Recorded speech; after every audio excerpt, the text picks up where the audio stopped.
This is a great project for young artists that love dinosaurs. They can draw a city background with a marker and then cut out a dino that's glued on top.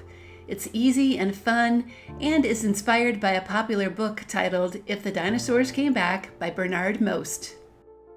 Hi, my name's Kathy and I've been teaching kids how to make art for about 20 years now. My favorite thing to do is to show students that when you take things one step at a time, making art just might be easier than you think.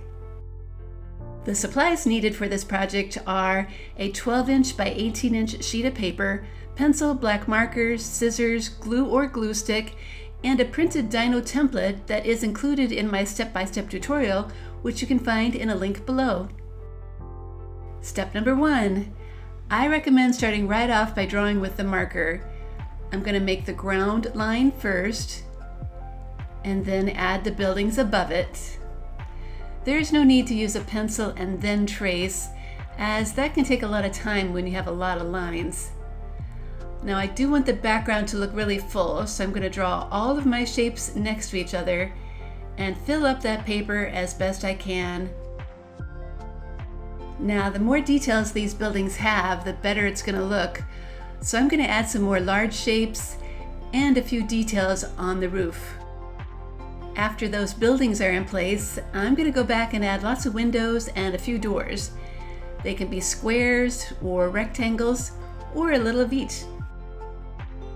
One last thing to add are some window pane lines. I'm going to show you how I draw them and then add some more on my own. This is also a great time to include any other details that you can think of. Step number 2, now we can cut out our dinosaur. The shapes are all labeled so you can see what is the head, the neck, and so on. Step number 3, when the shapes are all cut out, slide them around so they form a dinosaur.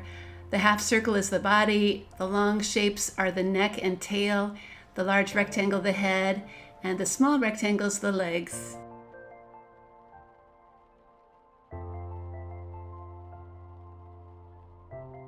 Now all these shapes just need to be glued down. I recommend starting with that half circle body and then attaching the other ones afterwards. You can use a glue stick or glue like I have here.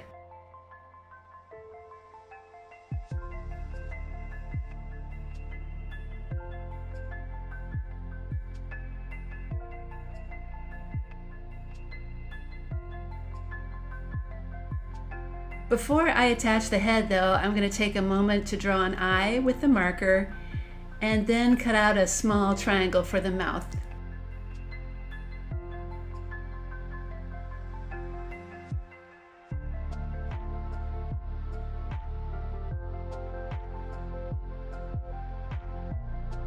Step number 4. The last thing to do is to use all the scraps of your paper to cut out small triangles.